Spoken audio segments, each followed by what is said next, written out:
Very good evening, everyone. Welcome to my online tutoring platform. Today, we'll start chapter number 5 of mathematics, class ninth, and that is Introduction to Euclid's Geometry. So this chapter is uh, almost it is of theoretical type. So we'll study about history of geometry in this chapter, and we'll study about the role of Euclids to develop geometry in modern era. So first of all, students, we will discuss about the meaning of geometry. So students, as you see here, geometry. Geometry is composed of two words, two Greek words, that is geo and metron. Geo and metron. Okay, geo means earth and metron means to measure. Therefore, geometry means needs of measuring land. That means what? If we are talking about geometry, it is what? It is nothing, but uh, it is deals with the anything in which we are measuring something. तो यदि इसको हम हिंदी में समझे तो क्या बोल सकते हैं कि ज्योमेट्री दो वर्ड से बना है, दो ग्रीक वर्ड से बना है, जिसका नाम है जियो एंड मैट्रिन। ठीक है। जियो मीन्स क्या होता है? अर्थ। जैसे कि आपके स्क्रीन पे लिखा गया है, रुक जाइए मैं मार्क करके दिखाता हूँ। आपके स्क्रीन पे जो लिखा गया है, देखिए, एक तो ये लिखा है जियोमेट्री। ये जियोमेट्री में जो ये पहला वर्ड है जीईओ, जियो, राइट। और दूसरा जो मैट्री है वो मैट्रिन वर्ड से आया है। किससे? मैट्रिन।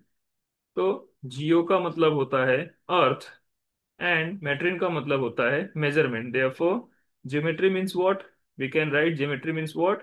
It is mathematics. It is one of the branch of mathematics which deals with the study of measuring of line. Clear? Now we are going to discuss about what uses of geometry, from which times this geometry is used in history. If we are talking about this, we'll find we'll find what geometry is used from ancient times. Okay. See, if we are talking about uses of geometry in different countries, so let us see here some of the pictures of the uh, different civilizations are given. For example, Egypt. तो there are some practical problems arises. यदि आप देखेंगे तो अलग अलग जो civilisation था, अलग अलग सिविलाइजेशन में भी क्या था कि आप पता कर सकते हो कि क्या वहाँ पे प्रैक्टिकल प्रॉब्लम्स होती थी और जिसके कारण से वहाँ पे ज्योमेट्री यूज होता था। तो जैसे कि यहाँ पे एक प्रॉब्लम दिया है कि यदि आप रिवर नाइल, रिवर नदी, जो नदी है रिवर नाइल, उसके किनारे जो भी सभ्यताएं बसती थी, तो वहाँ पे कुछ प्रैक्टिकल प्रॉब्लम्स क्या होते थे कि जब बाढ़ आती थी तो बाढ़ के कारण से उसके आसपास के जो भी लैंड थे, लैंड मतलब जगह थे या फील्ड थे लोगों के, वो भी उसकी बाउंड्रीज भी जो है गायब हो जाती थी। तो उसको रीड्रॉ करने के लिए ज्योमेट्री की नॉलेज बहुत जरूरी थी।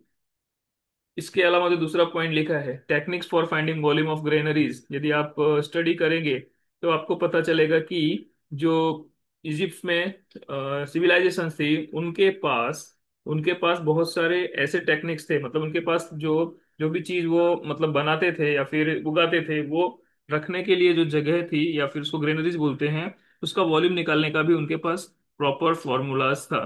कैसे कैनल्स बनाना है वाटर की रिक्वायरमेंट के लिए, पिरामिड कैसे बनाना है, ये सब जानने के लिए भी वो लोगों के पास प्रॉपर क्या था, मैथड्स थे। तो इससे ये पता चलता है कि वहां पे ज्योमेट्री का यूज होता था। और ये जो डिफरेंट डिफरेंट क्या बोल सकते हैं आपकी रीजंस है, जिसके कारण से हम बोल सकते हैं कि वहां पे ज्योमेट्री इस तरह से इवॉल्व हुआ होगा। देखिए, ये ट्रंकेटेड पिरामिड आपके टेक्स्ट बुक में दिया है। ये जो है ट्रंकेटेड पिरामिड है। इसका वॉल्यूम भी जो है हम मतलब वो लोग ने डेवलप किया था निकालने के लिए। Going to the next topic. अब इंडस वैली सिविलाइजेशन की बात करें, इंडस वैली सिविलाइजेशन की बात करें तो वहां पे भी ज्योमेट्री का काफी अच्छा यूज है। तो जब हमने हड़प्पा और मोहनजोदाड़ो का एक्सकवेशन देखा, तो वहां पे हमने पाया कि जो वहाँ के सिटीज थे, जो वहाँ के रोड थे, वहाँ का जो ड्रेनेज सिस्टम था, वो कैसा था? वो बहुत ही वेल ऑर्गेनाइज था। मतलब जो रोड्स थे वो पैरेलल थे। मतलब जैसे कि अभी के रोड होते हैं ना, एक सोसाइटी के रोड, उसके बाद नेक्स्ट सोसाइटी के रोड कैसे होते हैं, वो पैरेलल्स होते हैं। तो अभी हम क्या करते हैं, हम भी जो है ज्योमेट्री का बहुत ही वाइड यूज करते हैं, लेकिन ये चीज जो है इंडस वैली सिविलाइजेशन में भी पाई गई। इंडस वैली सिविलाइजेशन में पाई गई। वहाँ का जो ड्रेनेज सिस्टम था वो अंडरग्राउंड था, आज भी अंडरग्राउंड ड्रेनेज सिस्टम है। वहाँ के जो रूम्स थे अलग अलग, वो अलग अलग टाइप्स के थे। जैसे कि आज हमारे रूम्स होते हैं, ड्राइंग रूम का स्ट्रक्चर अलग होता है, लिविंग रूम का अलग होता है, बेडरूम का अलग होता है, किचन का अलग होता है। तो वैसे उस टाइम पे भी अलग अलग टाइप के रूम्स पाए जाते थे। और जिस तरह से आज हम किल्न फायर वाला मतलब पके हुए ईंट का यूज करते हैं, और जो ईंट का साइज होता है वो भी फिक्स होता है, तो उस टाइम पे भी जो ईंट थे उसका साइज कितना था? 4:2:1 था। ठीक है। इसलिए हमको पता चलता है कि सेम जो चीज हमने इजिप्ट में देखा, तो इंडस वैली सिविलाइजेशन में भी वही पाया जाता है।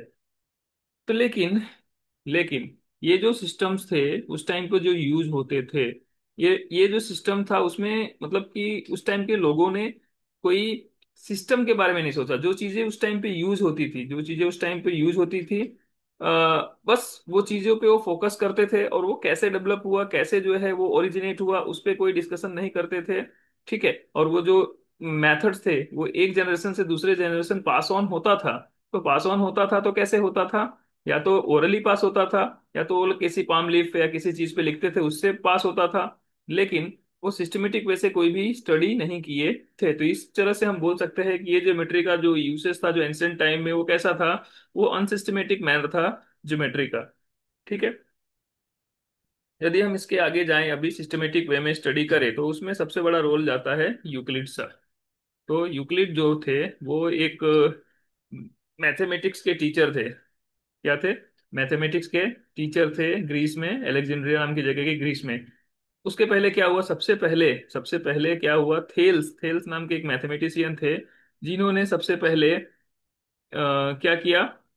सबसे पहले उन्होंने एक रिटर्न प्रूफ दिया कि circle is bisected by the diameter. मतलब कोई भी सर्कल है उसको तो हम बाइसेक्ट कर सकते हैं। बाइसेक्ट मतलब डिवाइड कर सकते हैं किसी सर्कल, किसी डायमीटर से। जैसे कि ये सर्कल है, तो सर्कल का डायमीटर क्या होता है कि जो सेंटर से लाइन पास होता है, जो सेंटर से लाइन सेगमेंट पास होता है, वो सर्कल का डायमीटर बोला जाता है। यदि यहाँ से हम इसको काट दे, यहाँ से इसको हम काट दे, तो दो इक्वल हाफ में कन्वर्ट हो जाएगा। एक ऊपर वाला हाफ ऐसा हो जाएगा, और उसके नीचे वाला हाफ ऐसा हो जाएगा। और ये दोनों हाफ कैसे होंगे? इक्वल। तो ये फर्स्ट टाइम ये जो प्रूफ दिया था वो किसने दिया था? थेल्स ने दिया था। थेल्स ने ये फर्स्ट टाइम प्रूफ दिया था कि circle is bisected by its diameter.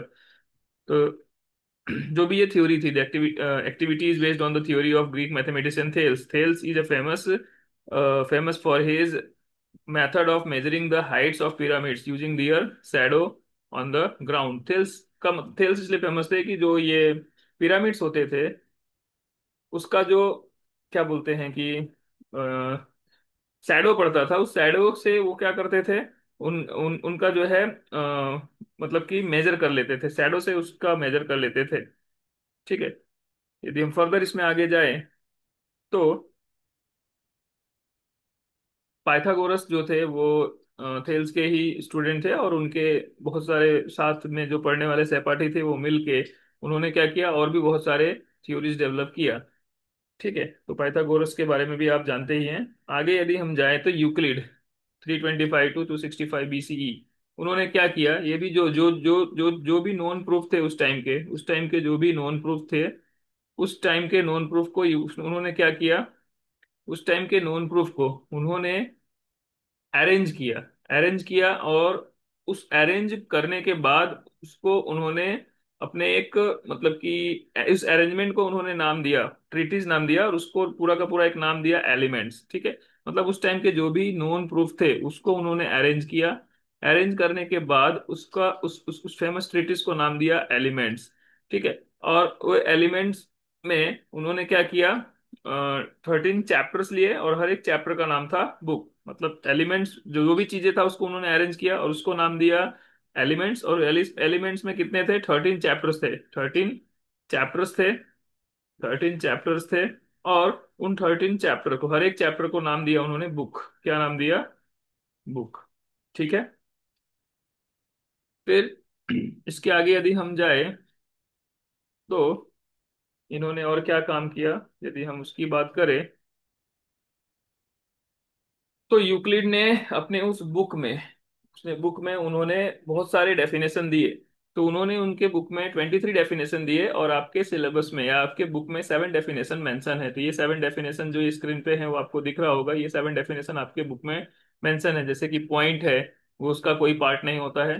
ठीक है। Line is a breathless length. The end points of a line are points. Straight line is a line which lies evenly with the points on itself. तो ये कुछ definitions है, जो 7 definition आपके book में mention है, ये यूक्लिड ने उस अपने बुक में मेंशन किया। ठीक है। उसके बाद यूक्लिड ने डेफिनेशन तो दिया, लेकिन डेफिनेशन में प्रॉब्लम क्या था, उन्होंने बोला कि डेफिनेशन जो हम देते हैं, मतलब किसी भी चीज को हम डिफाइन करेंगे, तो डिफाइन करेंगे तो क्या होगा कि हमने डिफाइन किया तो उसमें कुछ ऐसे वर्ड्स आएंगे जिसको क्या है, किसी को समझ में नहीं आएगा, तो उसको रीडिफाइन करना पड़ेगा। तो यहाँ पे इन्होंने लिखा है कि the definition of a point, a line, a plane are not accepted by mathematician, therefore these terms are taken as undefined. मतलब इस तरह से तो हम कोई चीज डिफाइन कर ही नहीं पाएंगे। समझे? जैसे कि मैंने बोला कि सर्कल का डेफिनेशन, जैसे कि मैंने बोला कि set of points which is equidistant from a fix point are said to be circle. तो कोई बोलेगा कि सर ये फिक्स्ड पॉइंट क्या होता है, सेट ऑफ पॉइंट्स क्या होता है, पॉइंट क्या होता है। तो मतलब उन्होंने बोला कि ये जो चीजें हैं, जैसे कि लाइन हो गया, पॉइंट हो गया, प्लेन हो गया, इसको तो हम डिफाइन ही नहीं कर सकते। इसको उन्होंने नाम दिया अनडिफाइंड टर्म। और उन्होंने एक सिस्टम भी बनाया है कि पॉइंट जो है, मतलब कि एक लेवल बनाया है कि जैसे कि आपको कोई चीज ड्रॉ करना है तो सबसे पहले आप क्या करोगे, आप पेन उठाओगे और मार्क करोगे। मार्क करोगे तो सबसे पहले डॉट पड़ेगा, तो डॉट को हम पॉइंट बोलते हैं। फिर पॉइंट को, बहुत सारे पॉइंट को ज्वाइन करोगे तो क्या बन जाएगा, लाइन बन जाएगा। ऐसे ही लाइन का मतलब कि लाइन को, बहुत सारे लाइन को अरेंज कर दोगे तो क्या बन जाएगा, सरफेस बन जाएगा।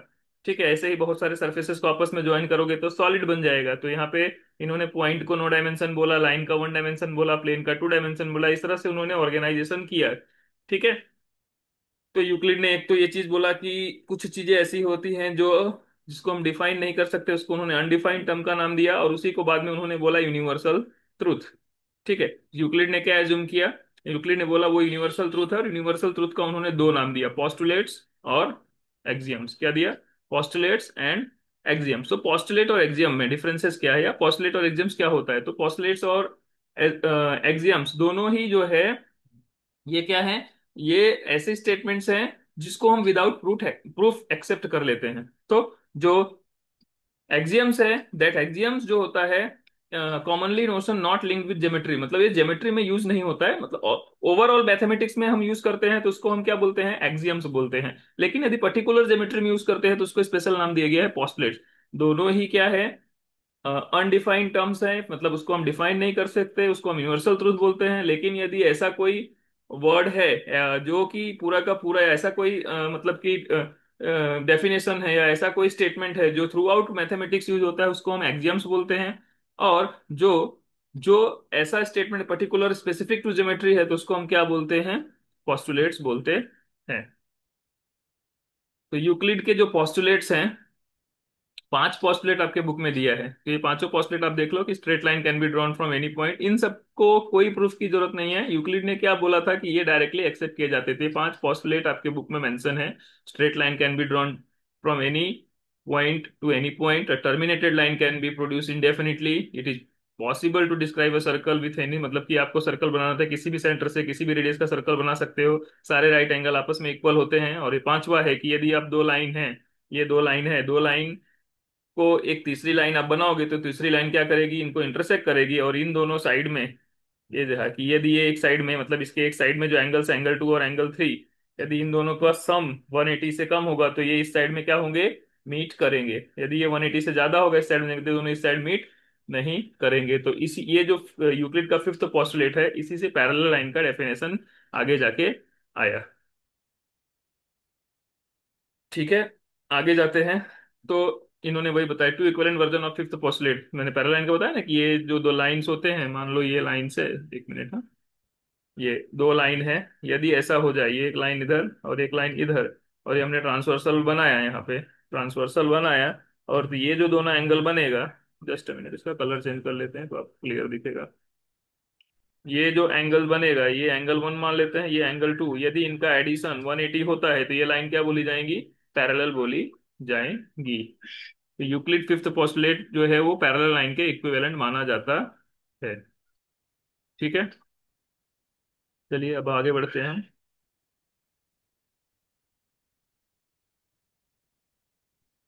तो यूक्लिड के जो एक्सियम्स हैं, 7 एक्सियम्स आपके बुक में मेंशन है। उसमें देखिए, ये पहला वाला, things which are equal to the same thing, मतलब एक चीज यदि दूसरे चीज के इक्वल है और दूसरी चीज जो है वो तीसरे के इक्वल है। पहली चीज दूसरे के इक्वल, दूसरी चीज तीसरे के इक्वल, इसका मतलब क्या होता है? आपस में तीनों इक्वल है। यहाँ पे एग्जांपल भी दिया है कि मान लो ए बी के इक्वल है और बी सी के इक्वल है। ए बी के इक्वल है और बी सी के इक्वल है, इसका मतलब क्या होगा? ए और सी भी इक्वल होंगे। फिर लिखा है कि यदि आपके पास दो इक्वल चीज है, मान लो आपके पास दो इक्वल चीज है, हम मान लेते हैं कि हमारे पास दो इक्वल चीज हैं। जैसे कि मैं लिखा 2 = 2, तो यदि मैं दोनों साइड पे 3 3 ऐड कर दूं, इधर भी 3 ऐड कर दूं और इधर भी 3 ऐड कर दूं, तो भी क्या मिलेगा हमको? इक्वल ही मिलेगा ना, 5 = 5 आएगा। यही लिखा है कि if equals are added to equal then wholes are equal. Third, if equals are subtracted, इसी तरह से यदि 5 = 5 है, यदि मैं दोनों साइड से वन वन माइनस कर दूं तो क्या मिलेगा हमको? इक्वल ही मिलेगा। तो ये है हमारा थर्ड वाला, if equals are separated from equal then remainders are equal. Things which coincide, मान लो आपके पास सर्कल है और दूसरा आपने वैसा ही सर्कल बनाया, तो यदि इस सर्कल के ऊपर इस सर्कल को रखोगे तो क्या होगा? ये सेम टू सेम उसके ऊपर कोइंसाइड कर जाएगा, तो ये भी इक्वल माना जाएगा। क्लियर है इतना? चलते हैं आगे अभी, उसके आगे। फिर पांचवा है the whole is greater than a part, मतलब कोई भी बड़ी चीज है, कोई भी बड़ी चीज है, आप मान लो कि आपकी बॉडी है, यदि आपकी बॉडी के टुकड़े करें तो जो उसके टुकड़े आएंगे वो हमेशा छोटे ही होंगे, तो ये यूनिवर्सल ट्रूथ है। तो things which are double of the same thing are equal to one another, क्या बोल रहा है कि ऐसा चीज जो मतलब कि यदि इसका डबल कर दें, A = A है, दोनों का डबल करेंगे तो भी तो इक्वल होगा। और लास्ट जो है एक्सियम, थिंग्स विच है आर हाफ, यदि वही है कि यदि हमारे पास कोई इक्वल चीज है उसका आधा करेंगे तो वो भी क्या होगा? इक्वल ही होगा। तो after स्टेटिंग postulates and axioms, Euclid ने क्या बोला? कुछ ऐसे चीजें हैं जो आप इन पोस्टुलेट्स, इन और एक्सियम्स का यूज करके उसको प्रूव करके एक्सेप्ट कर सकते हो, और उसको उन्होंने नाम दिया क्या? उसको उन्होंने नाम दिया थ्योरम्स या फिर प्रिपोजिशन। तो यूक्लिड के बुक में 465 थ्योरम्स का उल्लेख है, या फिर उनके बुक में इतना मेंशन किया गया है। ठीक है, तो यहाँ पे जैसे कि थ्योरम है, two distinct line can not have more than one point in common, ये थ्योरम नंबर आपका 5.1 है कि दो डिस्टिंक्ट लाइन है। अब देखो, इसको मैं प्रूव करके आपको बताता हूँ। दो डिस्टिंक्ट लाइन है, तो यदि वो इंटरसेक्ट करेंगे तो कितना पॉइंट कॉमन आएगा? एक ही पॉइंट कॉमन आएगा। तो यूक्लिड ने इसको कैसे समझाया, मैं आपको समझाने की कोशिश करता हूँ। आप यूक्लिड का एक एक्सियम है कि दो पॉइंट से कितनी लाइन पास होगी? दो पॉइंट से आप बनाओगे तो कितनी लाइन पास होगी? तो एक से ज्यादा लाइन पास नहीं होगी। अब इन्होंने बोला कि मान लेते हैं कि दो लाइन है, वो दो जगह पे इंटरसेक्ट हो रही है। तब दो लाइन दो जगह पे इंटरसेक्ट हो रही है, मतलब एक ऐसा हुआ, तो दो लाइन दो जगह पे इंटरसेक्ट हो रही है। तो हमको तो पता है कि एक दो पॉइंट से एक ही लाइन पास होती है, इसका मतलब ये दो लाइन है, ये दो दो पॉइंट से पास हो रही है दोनों, तो ये पॉसिबल ही नहीं है। इससे इससे हमको पता चलता है कि ये जो थ्योरम है उसको हम प्रूव कर सकते हैं यूक्लिड का एक्सियम का यूज करके, कि एक लाइन दो पॉइंट से ही पास हो सकती है, लेकिन यदि वो लाइन, एक लाइन दो, मतलब कि दो पॉइंट से एक ही लाइन पास हो सकती है, लेकिन यदि दो जगह पे इंटरसेक्ट हो रही है, इसका मतलब क्या हुआ? कि वो वहां से दो से ज्यादा लाइन पास हो रही है। That is not possible. तो यूक्लिड का जो एक्सियम्स है, मतलब यूनिवर्सल ट्रूथ है, उसको हम यूज करके ये थ्योरम को हम प्रूव कर सकते हैं। क्लियर है?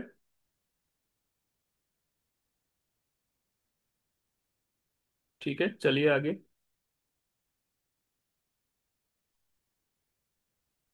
Non Euclidean geometry, spherical geometry. अब देखिए, यूक्लिड ने क्या डिस्कस किया था उन्होंने? लाइंस आर नॉट स्ट्रेट, मतलब उन्होंने बताया कि कुछ जो लाइंस है वो हमेशा स्ट्रेट नहीं होती हैं। यूक्लिड ने जो डिस्कस किया था वो स्ट्रेट लाइन की बात की थी, सीधी लाइन की बात की थी, लेकिन यदि स्ट्रेट लाइन की बात नहीं हो रही है तो वो आ जाएगा नॉन यूक्लिडियन ज्योमेट्री। इसको हम क्या बोलेंगे?